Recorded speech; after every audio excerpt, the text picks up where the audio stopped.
낮아짐과 높아짐의 여정이라는 제목으로 함께 말씀을 나누겠습니다. up and down이라는 올라가고 내려가는 것 또는 내려가고 올라가는 것이라는 은유는 우리 인생에 있어서 굉장히 자주 쓰이는 그런 은유입니다. 우리는 누구나 다 올라가고 싶어 하죠. 성공하고 성취하고 인정받고 싶어 하고 조금 더 안전한 자리, 조금 더 높은 자리에 서고 싶어 하죠. 우리 시대의 언어는 거의 모두 이 상승의 언어라고 할 수가 있겠습니다. 성장, 확장, 업그레이드, 승진, 스펙, 레벨업 다 올라간다는 뜻이 담겨져 있습니다. 우리는 자연스럽게 그렇게 생각하는 거죠. 올라가는 게 잘 되는 거, 내려가는 거는 잘못되는 거. 낮아지고 내려가고 떨어지면 실패하는 거라고 생각하는 겁니다. 그런데 히브리서 2장은 인간의 이 본능적인 사고의 정면으로 질문을 하는 겁니다. 정말 올라가는 게 여러분 사는 길인 거 맞습니까? 어떻게 보면 삶의 진정한 의미는 오히려 내려감 속에 있는 것은 아닐까요? 성경이 이러한 이 질문에 대하여 답하기를 예수 그리스도의 삶 그 자체로 답을 우리에게 하고 있는 겁니다. 현대 사회는 계속 올라가는 것을 꿈을 꾸며 끊임없이 올라가려고 합니다. 어른 동화에 해당하는 그 꽃들에게 희망을이라는 동화 아시죠? 거기 보면은 벌레들이 계속해서 끊임없이 올라가는 겁니다. 다른 벌레 머리를 밟고 계속해서 끊임없이 올라가는 오늘날 현대 사회를 보여주는 그림인 것처럼 보입니다. 그런데 아이러니하게도 사람들은 올라갈수록 더 불안해집니다. 왜냐하면 올라가면 올라갈수록 떨어질 가능성도 커지기 때문입니다. 밀려날 두려움도 커집니다. 잃어버릴 공포가 함께 따라오기 때문입니다. 그래서 사람들은 성공해도 쉬지를 못하고 성취해도 안심하지 못하고 조금만 흔들려도 무너질 것처럼 느끼는 겁니다.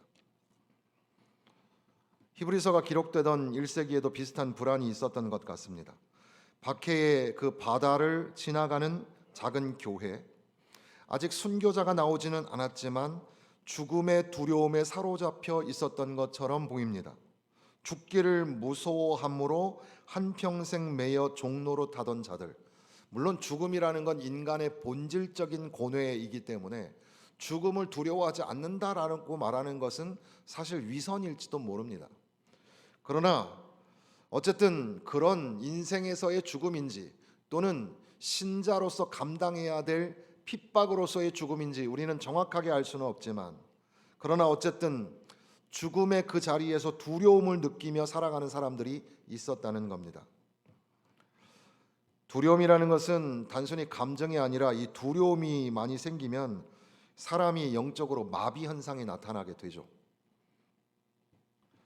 그런데 히브리서는 이 즈음에 2장 9절에 보면은 오직 우리가 천사들보다 잠시 동안 못하게 하심을 입은 자, 곧 죽음의 고난 받으심으로 말미암아 영광과 존귀로 관을 쓰신 예수를 보니라고 기록합니다. 예수님의 이야기는 상승부터 나오는 것이 아니라 사실은 하강의 여정으로 시작되고 있다는 사실이죠. 그분이 올라갈 수 없어서 내려오신 것은 아닙니다. 그분이 내려오셔야만 구원이 가능했습니다. 인간의 의미를 얻기 위해, 우리 인간은 의미를 얻기 위해 올라가는 존재지만 예수님은 우리 인간에게 생명을 주기 위해서 내려오시는 존재였다는 사실입니다. 그게 복음의 반전이라고 할 수 있겠습니다. 낮아짐, 이 한자로 이 조직신학에서 낮아짐을 비하라고 하고 그 케노시스라고 합니다. 케노시스, 낮아지심, 예수님의 낮아지심. 여기 히브리서가 말하는 예수님의 낮아지심은 자기 비하도 아니고 자존감의 붕괴도 아니고 열등함을 인정하는 것도 아닙니다. 오히려 하나님의 존재 방식을 자발적으로 드러내시는, 그래서 존 칼빈의 기독교 강요에 보면 예수 그리스도는 자신의 신성을 비우신 것이 아니라 그것을 숨기셨다. 그의 영광은 가려졌으나 본질은 손상되지 않았다. 하나님이시지만 인간의 방식으로 존재하기를 선택하셨다는 겁니다. 지극히 인간의 모습으로 낮아지셨다는 거죠. 그가 11절에 보면 형제라 부르시기를 부끄러워하지 아니하셨다는 겁니다. 피조물인 인간을 형제로 부르셨다는 사실이죠. 우리가 작은 미물 같은 곤충이나 이런 것들에게 우리가 형제가 된다고 생각해 보십시오. 온 우주를 창조하신 분이 우리 인간과 같이 되신 것도 말도 안 되는 거지만 그 인간들을 기뻐하시면서 형제라고 부르셨다는 사실입니다. 그게 예수님이 가신 낮아짐의 여정이었다는 사실입니다.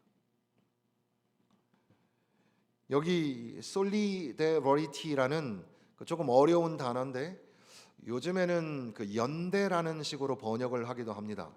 연결 또는 연대. 예수님이 우리와 연결하시기를 원하셨다는 겁니다. 창조자께서 피조물인 우리 인간과 하나가 되기를 원하셨다는 거죠. 그래서 인간성을 공유하고 고난의 자리를 지나가십니다. 예수님의 낮아지심은 단순한 사건이 아니라 인간과 함께 하기를 선택하셨다는 겁니다. 죽음의 공포에서 떨고 있는 인간들을 향하여 너희는 혼자가 아니다. 주님이 함께 계시고 주님이 먼저 죽음의 길을 지나가셨다. 그렇게 말씀하시는 겁니다. 히브리서 2장 18절 말씀에 보면 그가 시험을 받아 고난을 당하셨은즉 시험 받는 자들을 능히 도우실 수 있느니라 말씀합니다. 그분은 우리를 도우실 수 있습니다. 왜냐하면 그분은 우리를 이해하시기 때문입니다. 늘 건강한 사람은 아픈 사람 마음을 잘 모릅니다. 아파봐야 그래야 저 사람이 참 많이 아팠겠구나. 병이 걸려봐야 그래야 그 아픈 사람 심정을 조금이나마 이해할 수 있는 거죠. 그러니 환자를 방문해서 요즘에는 병원에 방문하는 것조차 쉽지가 않아서 최근에도 병원에 방문하려고 보니까 그 병원에서 받아주지를 않더라고요. 어쨌든 환자에게 가서 같이 앉아서 나도 다 아파봤어. 금방 일어날 거야. 또는 자, 하나님 우리 말씀 읽읍시다. 기도합시다. 이렇게 하는 게 그게 과연 그들에게 위로가 될까? 오히려 그 아픔을 이해하지 못함에 미안해하면서 그냥 그 신음소리를, 작은 호흡의 신음소리를 같이 흐느껴 느끼고 듣다가 조용히 그 자리를 물러나와야 하지 않을까, 그렇게 생각이 들 때도 많습니다. 병원에 가보니 한없이 나약한 존재가 되더라고요. 그래서 예전에는 그 위내시경 같은 거 저는 마취 안 하고 잘했습니다. 근데 요번에 처음에 신청하기는 뭐 마취 안 하고 하겠습니다 했는데 가서 보니까 덜컥 겁이 나는 겁니다. 그래서 돈 조금 더 주고 마취하고, 그리고 의사들이 알아서 제 몸속에 들어가셔서 뭐 이것저것 다 하셨더라고요.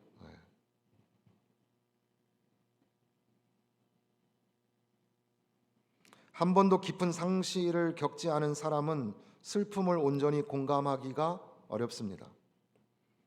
배 고파봐야 배고픈 사람 심정을 아는 것처럼 병들고 아파봐야 인생의 바닥을 치고 사업이 쫄딱 망하고, 그렇다고 여러분 그 바닥 치란 얘기는 아니에요. 그렇게 될 때에 다른 사람을 이해할 수 있다는 말씀입니다. 초대교회 성도들이 겪었던 가장 큰 유혹은 아마도 이 길을 계속 가야 하는가? 조금 쉬운 길로 돌아가면 안 되는가? 그런 아마 유혹이었을 겁니다. 그런데 예수님께서 이미 그 길을 다 지나가셨다는 겁니다. 그럼에도 끝까지 인내하시고 승리하셨습니다. 그는 이해하시고 공감하시고 중보하시면서 우리를 다시 살려내게 하시려고 우리 인간이 되셨고 인간이 그렇게 두려워하는 죽음의 길을 마다하지 않으셨다는 겁니다. 예수님께서 내려오신 이유가 우리가 읽어본 본문의 말씀 속에서 분명히 명확하게 알려지는 것은 죽음을 통과하여 죽음을 무너뜨린다고 말씀하시는 겁니다. 여러분, 이 말씀을 꼭 잊지 마십시오. 죽음을 통하여 죽음의 세력을 잡은 자를 멸하시며 죽기를 무서워함으로 한평생 매여 종로로 타던 자들을 놓아주려 하심이라. 죽음이 우리를 공포로 몰아세우지만 주님이 죽으심으로 인하여 우리가 그렇게 두려워하는 사망 권세를 이기셨다는 사실입니다. 우리는 여전히 죽음을 경험하지만 더 이상 죽음의 노예는 아니라는 사실입니다. 부활하신 주님께서 요한계시록에 말씀하시기를 내가 사망과 음부의 열쇠를 가졌다 말씀하십니다.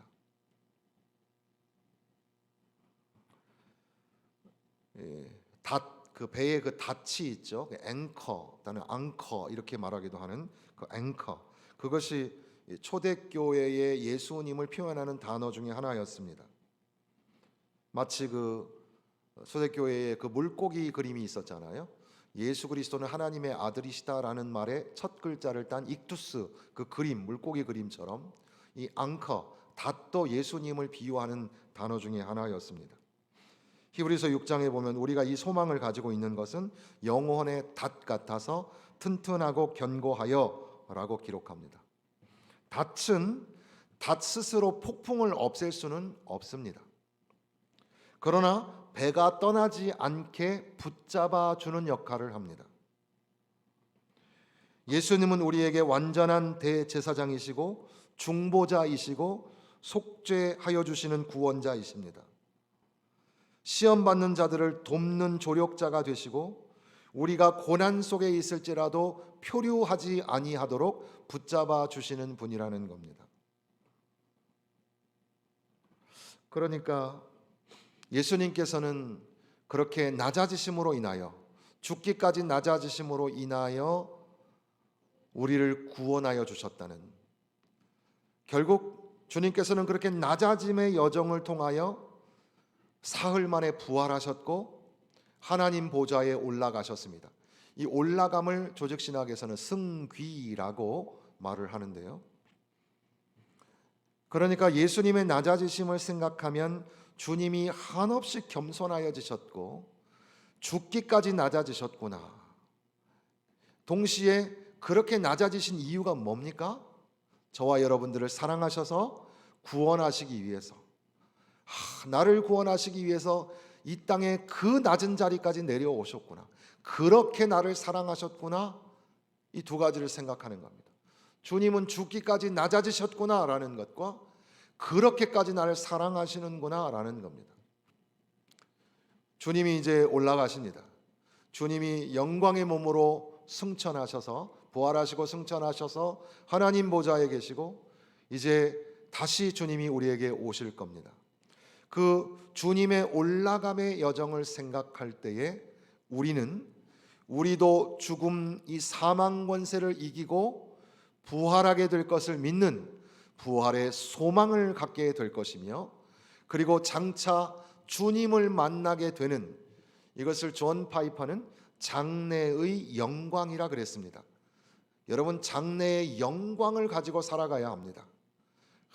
나 죽으면 어떡하나 그러지 말고 내가 주님 앞에 서는 날 영광스럽게 주님을 만날 거라는 장래의 영광을 가슴에 품고서 멋진 인생으로 살아가셔야 하는 겁니다. 그러니까 주님의 올라가심의 여정 속에서 주님이 우리에게 보여주시는 것은 너희도 다시 살아날 것이라. 죽음을 무서워하지 마라. 부활의 소망을 우리에게 주신 것과 이제 이 땅하고는 비교할 수 없는 정말로 아름답고 귀한 주님이 계신 그곳에서 주님을 만나 뵐 것을 고대하는 그 장래의 영광을 우리에게 허락하셨으니 이 땅에 그저 여러 가지 많은 힘든 일이 있지만 그거 별거 아니야. 우리는 어떤 사람이에요? 장래의 영광을 가지고 사는 사람입니다. 그저 내게 주신 이 귀한 시간에 한 영혼을 향하여 예수 그리스도를 선포하는 겁니다. 정말 노년의 병중에 계신 우리 집사님께서 환자이심에도 불구하고 다른 사람에게 예수님을 전했다는 말씀을 방금 들었습니다. 너무 감사한 일이에요. 우리 요양보호사로 이렇게 섬기시는 우리 분들도 계신데 이제 임종을 앞두고 있는 사람 귓전에다 대고 예수님 믿으라고 얘기하니까 눈을 번쩍 떴다는 이야기도 들었습니다. 여러분, 우리는 이 땅에 살면서 장래의 영광을 가슴에 품고 사는 사람들이기 때문에 여기에 전전긍긍하며 사는 게 아닙니다. 여러분, 그렇다고 우리가 무슨 초인이 아니니 우리가 돈 문제 때문에, 건강 문제 때문에, 사람 문제 때문에 지치고 힘드는 거 맞죠? 그걸 부인하자는 게 아닙니다. 그걸 우리가 다 맞닥뜨리고 살아가지만, 그러나 우리는 세상 사람들하고 다릅니다. 우리의 인생 여정은 예수님이 보여주신 겁니다. 주님이 죽기까지 낮아지셨습니다. 주님이 내게 보여주셨으니 내 인생 바닥쳐도 그거 별거 아닙니다. 주님은 죽기까지 낮아지셨습니다. 왜 낮아지셨습니까? 나를 사랑하셨습니다. 나를 사랑하셔서 이 땅에 오신 겁니다. 그러니 오늘 이 험악한 세상 살아갈 때에도 주님이 날 사랑하신다, 주님이 날 사랑하신다, 이 말씀을 붙잡고 믿음으로 살아가는 겁니다. 죽으면 세상 다 끝나는 게 아니라 주님이 사흘 만에 부활하신 것처럼, 부활의 첫 열매로 우리에게 보여주신 것처럼 우리도 다시 살아나게 될 것을 믿으며 부활의 소망을 가지고 살아갑니다. 그리고 우리의 머리와 우리의 지식의 한계로 어떻게 그려낼 수 없지만, 그러나 성경이 우리에게 보증하고 약속하시는 장래의 영광을 가지고 살아가기 때문에 눈물 나는 세상이지만 그럼에도 다시금 눈물을 훔치면서 믿음의 길을 걷게 되는 겁니다. 사랑하는 성도 여러분, 내려감과 올라감, 새해에는 어떤 여정을 준비하겠습니까? 아마도 예측 불허의 미래, 내년도 깜짝 놀랄 만한 일들이 일어나지 않겠습니까? 그러나 오늘 우리가 마음가짐을 다시 한번 잡으면서 주님이 내려가셨던 것을 기억하면 좋겠습니다. 나는 얼마나 더 많이 올라갈 수 있을까 이거 생각하지 마시고, 나는 예수님처럼 내려갈 수 있을까? 예수님은 자기 겸손의 최극치, 음부에 내려가시는 일까지 마다하지 않으셨는데 우리는 고작 한 계단만 내려와도 자존심 상해하고, 두 계단 떨어지면 속상하고 열받고. 여러분, 내려가셔야 합니다. 교회에서 여러분 대접받는 자리에 계시지 마십시오. 여러분의 삶의 자리에서 손해 봐도 괜찮습니다. 그거 두려워하지 마십시오. 자존심 좀 굽히셔도 괜찮습니다. 예수님은 머리를 흔들며 조롱하는 사람들, 십자가에서 내려오라고 핍박하는 사람들, 그들 앞에 살과 피를 다 내어주셨습니다. 우리는 손끝에 바늘 하나만 들어가도 속상해하고 화를 냅니다. 여러분, 내려가셔야 합니다. 예수님이 겸손하게 낮아지신 것처럼 우리도 겸손해져야 합니다. 그렇게 주님이 우리를 사랑하신 것처럼 우리도 형제와 자매를 사랑해야 합니다. 죽음이 우리에게 다가오고 정말 죽을 것만 같습니다. 요즘 사람들이 말하잖아요. 죽을 것 같다고, 숨이 막힐 것 같다고. 그때마다 무엇 생각합니까? 예수님은 죽음으로써 우리를 건지셨다고. 우리가 그렇게 노래하잖아요. 그거는 여러분 사실 장례식에 많은 노래는 살아있을 때 불러야지 장례식장에서 부르는 게 맞지 않는 것 같아요. 사실 이 예배 시간에 우리가 불러야 되는 거예요. 며칠 후 요단강 건너가 만나리. 이거는 장례식장에서 부르는 게 아니에요. 거기는 벌써 가셨어. 여기 안 가신 분들이 하는 거예요. 그 노래. 며칠 후 요단강 건너가서 우리 만날 거니까 이 땅에 지금 조금 어렵게 산다고 해서 주저앉지 말고 예수 그리스도의 부활의 소망을 가슴에 끌어안고 장래의 하나님을 만날 그 영광을 가슴에 끌어안고 오늘도 믿음의 길을 걸어야 되지 않겠습니까? 예수님의 낮아지심과 높아지심, 예수님의 내려감과 올라감, 그 롤러코스터라고 하잖아요. 올라갔다 내려갔다 올라갔다. 그래서 영어 표현에도 up and down이라는 거를 fluctuation인가 뭐 이렇게 말을 해요. 그래서 이 라인 그래프는 올라갔다 내려갔다 합니다. 이렇게 표현하는데 우리 인생도 인생 그래프 그려보면 올라갔다 내려갔다 막 하죠. 왔다 갔다 합니다. 흔들리는 세상 속에서 예수님의 내려가심과 예수님의 올라가심, 예수님의 낮아지심과 예수님의 높아지심을 생각하며 예수님처럼 겸손하게 나를 낮추며 나의 가장 귀한 것을 내어 형제와 자매를 사랑하는 저와 여러분이 되었으면 좋겠습니다. 비록 우리에게 핍박과 박해, 죽음의 권세가 우리를 짓누르려고 우리에게 찾아올지라도 사흘 만에 부활하신 예수, 사망 권세를 이기신 예수님 때문에 우리도 부활의 소망을 가지고 장래의 영광을 가지고 순례자의 걸음으로 전도회가 우리 노래한 것처럼 한 걸음 한 걸음 믿음의 길을 걸어내시는 저와 여러분 되시기를 주님의 이름으로 축원합니다.